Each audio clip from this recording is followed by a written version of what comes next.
Right, ito na mga kapatid, lumipat na tayo dito para po ma-final na natin ang paglinis ng ating alagang pabo. Linisin na natin na mabuti ang ating pabo. Kunin na natin yung mga dugong nakabagtok dito mga kapatid. Naligas ng dugo mga kapatid. Langsit po yan kasi mga kapatid pagka naluto na. Puputulin po natin ito mamaya mga kapatid, itong kanyang pinakasungo mga kapatid. Kunin na po natin lahat ng balahibo mga kapatid.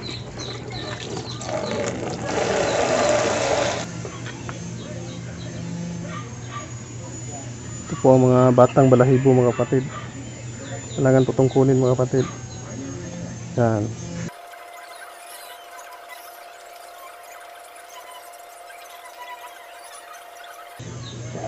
Natawag po nila itong kalunggo mga kapatid, kunggo. Hindi kasi maganda pag di makuha mga kapatid.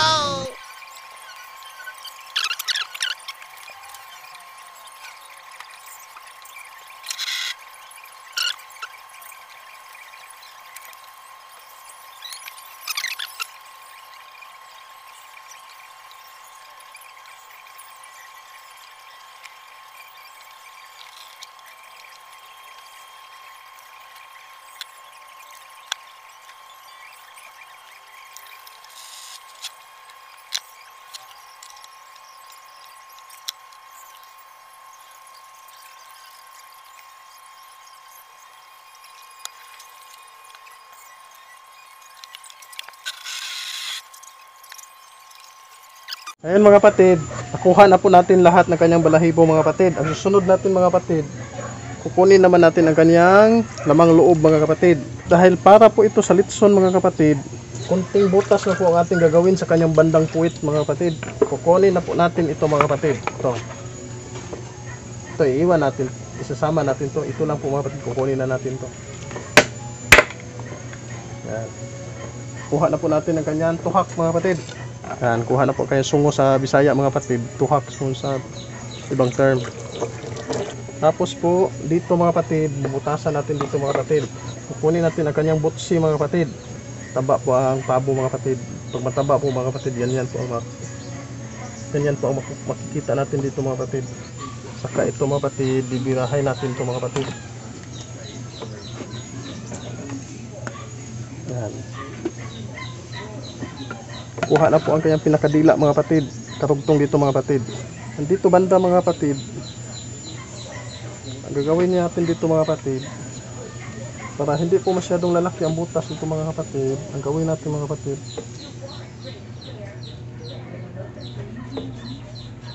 para hindi masyadong lalaki ang butas dito mga kapatid, ganito ang gawin niyo mga kapatid. Yan.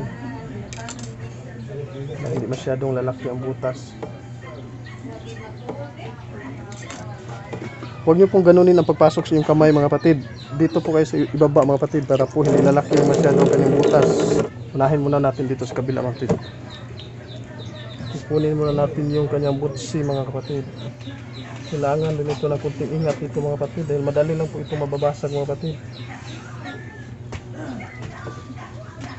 Ito mga kapatid, ang kanyang butsi mga kapatid. Kunting ingat po dito mga kapatid dahil pag ito'y naputol mga kapatid, lalabas lahat ng nakatago mga kapatid. Yan. Ang parts na ito mga kapatid, ito makukuha sa kanilang butsi mga kapatid. Ito po ang lalagyan ng kanilang pagkain mga kapatid. Tapos nating nakuha mga kapatid, saka naman tayo magkukuha ng dito sa bandang puwit mga kapatid. Tandaan nyo para di masyadong malaki ang butas mga kapatid. Pag ganun mga kapatid, huwag pag ganun.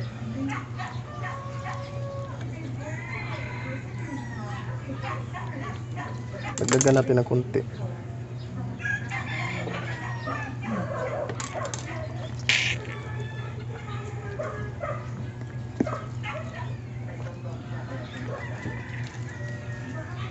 Wala kayo pumunta?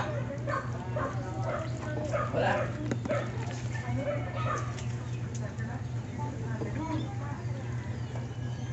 Pagkataba po mga kapatid, tingnan nyo mga kapatid. Kamali na kunti mga kapatid, nabutasan dito pero matatahi pa na yan mamaya mga kapatid. Naiwan po kanyang kasing-kasing mga kapatid.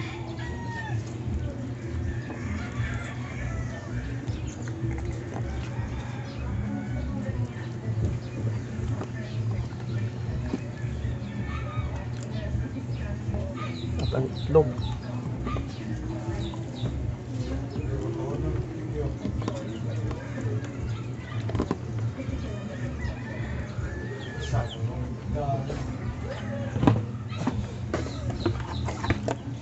Ito po ang kanyang lamang loob mga kapatid. Turuan ko po kayo mamaya paano paglinis niyan mga kapatid.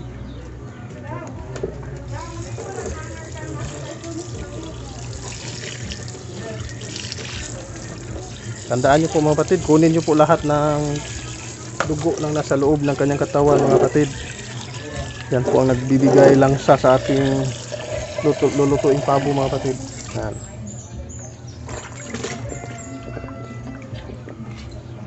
Kuskusin nyo po yung nasa kanyang spinal cord mga kapatid. Doon po nag-iimbak yung baga at saka dugo mga kapatid. Hindi po yun nasarap mga kapatid. Kunin po natin itong kagaya nito mga kapatid. Hindi po yun masarap mga kapatid. Babaklasin natin yan mga kapatid. Papalitan natin yan ng mga pikadot sangkap. Kunin nyo yan mga kapatid. Hindi po yun masarap mga kapatid. Nasa bandang buko-buko niya mga kapatid. Yan po ang hindi mapapakinabangan, yung banda sa kanyang, yung nakuha natin dito mga kapatid, yun po ang pinakakunin nyo mga kapatid. Taba po itong pabo na ito mga kapatid. Yan yung mga kapatid, mayroon siyang taba mga kapatid. Kunin lang natin ito, isalin natin doon sa kabila.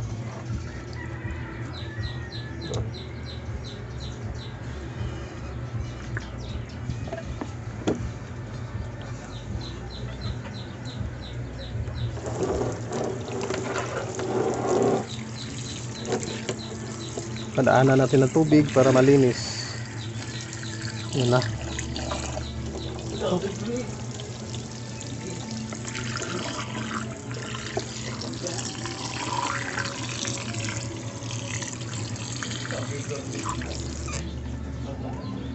Mga kapatid, wag na wag niyong kalimutan kunin talaga tong dito mga kapatid ha. Ito ha.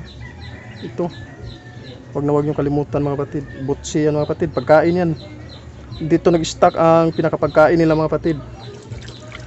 Yung primerong kain nila mga kapatid, dito yan nag-stock sa food. Tapos maprocess, pupunta doon sa kaniyang butsi. O batikon, papunta sa kaniyang batikon.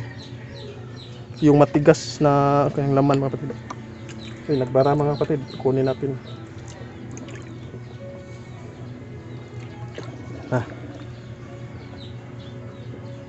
Basta magantid, linisin yung mabuti mga kapatid. Kunin nyo ang dugo,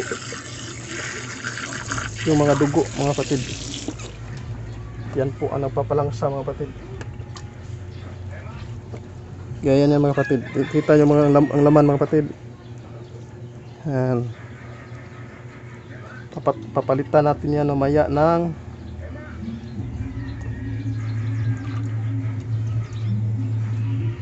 mga lamas mga kapatid. Kunin nyo yung mga nakatagong dugo dito mga kapatid. Hindi po yan masarap. Tingnan nyo ang pinakaloob mga kapatid.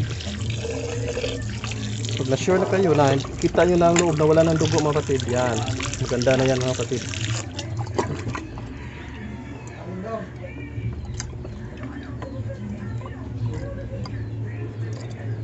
Kuha talaga itong mga dugo-dugo ito mga kapatid. Gaya ito mga kapatid.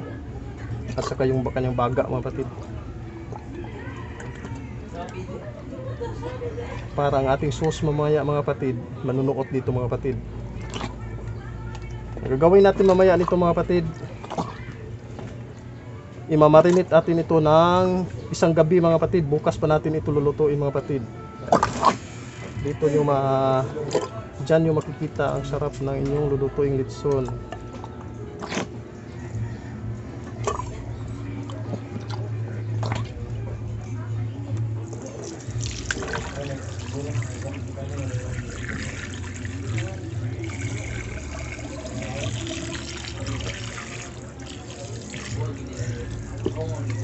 Ayan.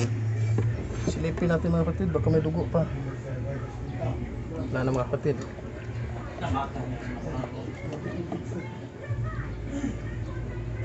Kalabas na lahat ng dugo mga kapatid. Yan.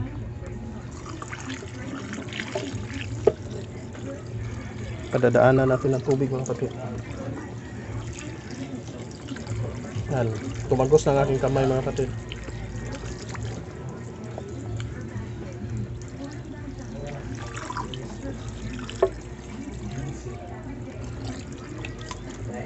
Tanggal na lahat ng dugo mga kapatid. Kuha na tayo ng balde mga kapatid. Ready na ito mga kapatid.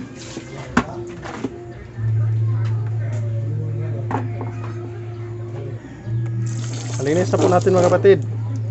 Wala po siyang sakit-sakit sa balat mga kapatid. Success po yung ipinaliguan natin ang ating pabo mga kapatid. Yan na. Okay na mga kapatid. Patutuyuin na natin ito mga kapatid. Para ready for marinate na mga kapatid.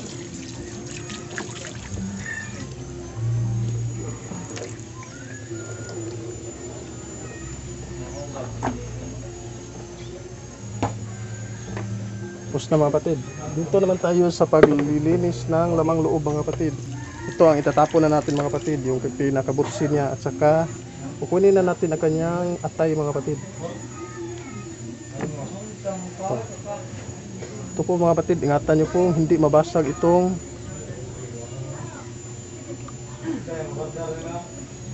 tinatawag na apdo mga kapatid.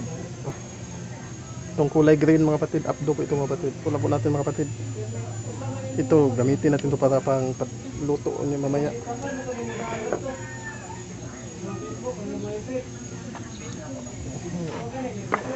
Ito ang kanyang lamang loob mga kapatid.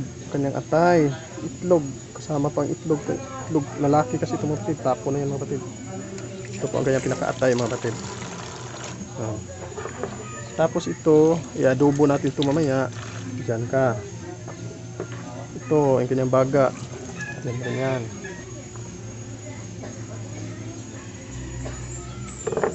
Paglinis nito mga kapatid, nituhin na mga kapatid. Kunin natin itong mga taba-taba mga kapatid. Taba-taba o tinatawag ng iba mga kapatid, impilya mga kapatid. Pwede itong gamitin pang prito mga kapatid. Masarap po itong adobuhin ang kanyang lamang loob mga kapatid. Delitson, adobo po ang pupuntahan ito mga kapatid. Pag ganito mga kapatid, iwain nyo sa gitna mga kapatid. Tapos may pagkain ito sa loob mga kapatid. Dito natin tatapon. Dito na natin tatapon mga kapatid. Ito po ang kanyang laman mga kapatid. Kumakain po ng bato ang pabo mga kapatid. Marami kasing bato doon sa aking kulungan. BEC, pigs. Maraming bato mga kapatid. Kinakain niya ng bato mga kapatid. Yan. Marami pong pagkain bato na nasa loob mga kapatid. Yan. Kumakain ng bato ang pabo natin mga kapatid. Linisin natin mga kapatid. Ito po mga kapatid. Kukunin nyo lang po yung kanyang balat na nasa loob mga kapatid. Masasama na yung mga pagkain mga kapatid.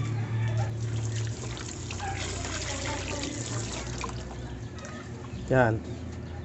Natapos na yan mga kapatid. Malinis na yan mga kapatid. Hugasan na lang yan ng asin mamaya mga kapatid. Asin po ang gamitin nyo pang hugas nito mga kapatid. Mawawala yan lahat mga kapatid. Yan na. Sarap po ito mga kapatid. Tapos mga kapatid, dito naman sa tinai mga kapatid, kung gusto nyo mapakinabangan pa ito mga kapatid, ganito lang gawin nyo mga kapatid. Sa akin talaga mapapakinabangan ito mga kapatid. Kasi bata pa ako mga kapatid. Ito po ang pinakapaborito ko na party sa itik mga kapatid. Wala pa kaming pabo nun mga kapatid. Itik, yung pato mga kapatid, matigas po. Ang ganitong mga klaseng hayop mga kapatid, matigas po ang kanilang tinai mga kapatid. Putulin muna natin dito mga kapatid. Dito. Ito lang paglinis ito mga kapatid. Turuan ko po kayo kung paano maglinis ito para mapakinabangan nyo ang kanilang tinai. Yan, pikasin nyo lang mga kapatid. Labas po yung kanilang mga ipot mga kapatid. Pero bali na yan mga kapatid. Mawawala rin yan. Yan po ang laman ng kanyang tinai mga kapatid.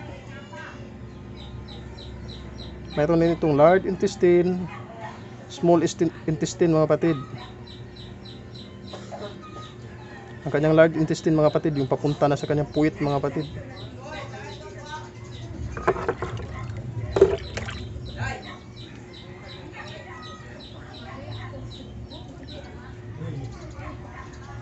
asin po ang panglinis talaga nito mga kapatid. Yan, kuha na natin ang small intestine mga kapatid. Dito na tayo sa malaking intestine mga kapatid. Ito, isasama natin ito mga kapatid.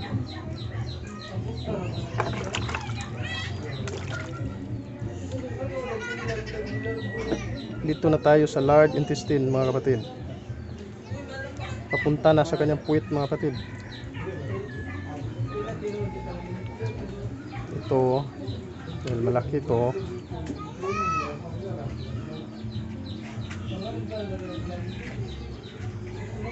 Lalabas muna natin ang kanyang pinakaloob mga kapatid. Yan. Tapos nakalabas na, hihiwain sa gitna.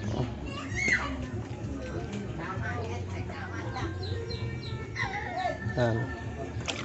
Ano mga kapatid? Asin ang bahala dyan mamaya. Mas masarap po ito kaysa lamang loob ng baboy mga kapatid. Kasi matigas po ang kanilang tinae mga kapatid. Tapon lang natin ito mga kapatid. Ito na mga kapatid, asin na po ang ating gawing panglinis mga kapatid. Nilinisan natin ang asin. Asin po mga kapatid. Wala po lahat ang dumi nito mga kapatid. Lalo na yung mga tinae mga kapatid na hiniwa natin sa gitna mga kapatid. Kukumutan natin ang asin mga kapatid. Tingnan yung kalalabasan nito mga kapatid, diba? Napakalinis na nito mga kapatid. Bisis natin itong hugasan ng asin.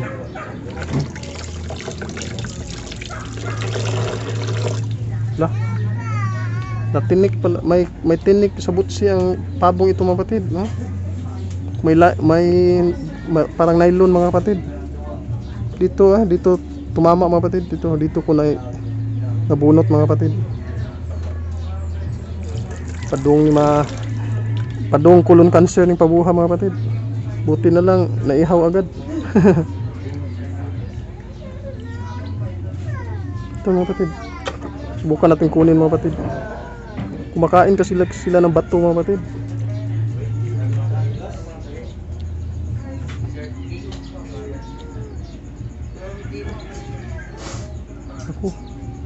Mukhang malalim mga kapatid.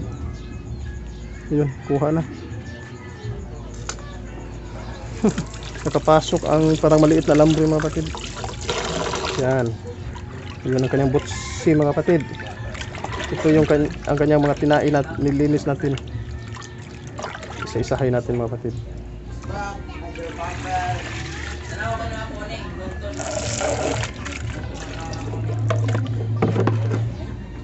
Pangalawang bisis natin lagyan ng asin mga kapatid.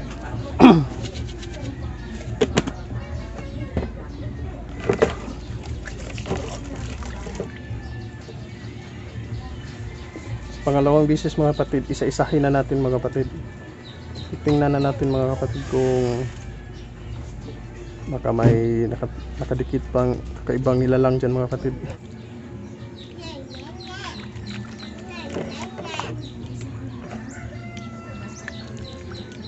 Yan.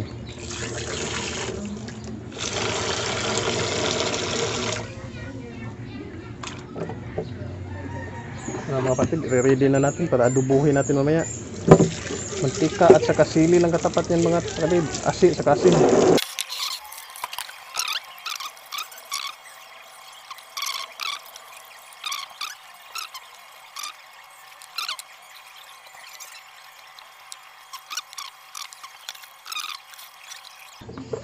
Ito na ang kanyang lamang loob mga kapatid. Ready to adobo. Hanggang dito na lang mga kapatid. Sana po antabayanan nyo po ang susunod na paghanda natin ng ating pagmamarinate sa ating lilitsuning pabo mga kapatid. Hanggang dito na lang mga kapatid. Salamat po sa inyo. Huwag nyo kalimutang mag-subscribe at i-click ang notification bell para updated kayo sa ating video na i-upload. Bye bye!